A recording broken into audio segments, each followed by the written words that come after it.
Well, you're looking at me experimenting with a very large and unusual nunchaku type. It's the one that you're going to see here on the left.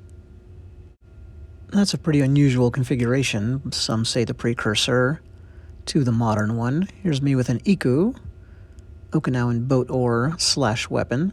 And the only point here of showing my middle-aged self in quote-unquote action is that I take this stuff seriously, researching and writing on weapons and martial arts history. I've even discovered and then recreated weapons so rare like this one that they had no name. You are listening to the shifting internals of that very peculiar kind of impact weapon. And that's one reason I think you might want to support my Kickstarter campaign, but here's another. My first weapons book, the only book in history on the most forgotten weapons from history. I think it's pretty darn good and unique. 4.7 out of 5 score on Amazon with 97 ratings. Endorsed, as you can see here, by a crime fiction writer, a professor of American history, an award-winning writer / artist, and more. I'll just read a quick excerpt from Scott Babb, founder of Libra Fighting Systems.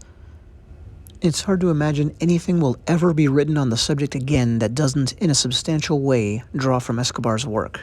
So that's part 2. The fact that I've done this before and I'd like to think, good and unique work. Here are some of the 491 citations in the endnotes of that book. So again, I take this stuff seriously, but I'd like to think my writing's enjoyable as well. One of the reviews on Goodreads for this book says it's the most fun the person ever had reading a nonfiction book. And last but not least, part 3, I go out of my way to see and physically inspect antique weapons, like this one here. My specialty, as noted on my YouTube channel, are definitely unusual weapons, and that's what I want this next book to be about. There's so many works and great works, but on the usual suspects, right? Swords, knives, spears, bows and arrows, classic firearms, all that good stuff. By the way, you're looking at a Sansetsu Chaku, a 3-piece set of nunchaku small enough to fit in your pocket. And as you can imagine, that's the kind of thing I want to focus on in this book, or I should say I do, because I have my manuscript pretty much done. 72,000 words, 20 chapters, hundreds of citations, and chock full of interesting implements that even the well-versed martial artist or military history reader doesn't know very well, if at all. I've got at least a few things in there I guarantee you've never heard of. This picture, by the way, is an ancient Incan mace head I got to hold that uses silver in the actual striking portion, making it one of the rarest impact weapons of all time. This final stretch of video is just me going through some of the crazy contraptions I've collected over time.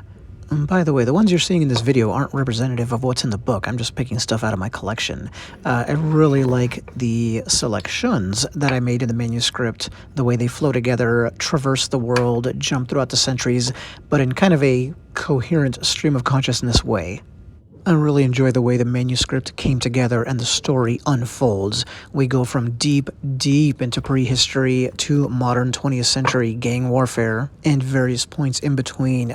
We touch on Irish mythology, early modern Venetian government-sanctioned massive brawls on the bridges over the canals. Indigenous headhunters fighting in World War II. Yes, you heard that correctly. A Mesoamerican fighting stick, or at least we think it's a fighting stick, that historians and archaeologists still can't figure out. We delve into that mystery, and it's part of a broader discussion of that kind of thing. A Maori fighting instrument that might not be the one you expect. Check out this straight razor, by the way, but you didn't know there were complex holds like this for securing them as best as possible because you didn't have access to a proper knife. Basically, I feel like if somebody was going to write a book like this, I'm the guy. Just like my last one, it'll be unlike anything that's ever been written previously. My working title is Deadly Ingenuity, A History of Unusual Weapons. And I think the book is going to be very interesting, very informative, and very entertaining. Going back to reviews from my first weapons book, an American history professor who doesn't care about martial arts history, it's just not his thing. He started off his review by saying, "What a kick!" exclamation mark. I think this one will be the same, and I hope you'll help get this book made. And check out the campaign link in the video description. Help produce something really original within this field, which I'm going to assume you're a fan of. If not, why'd you watch this video? But seriously, thanks for the consideration.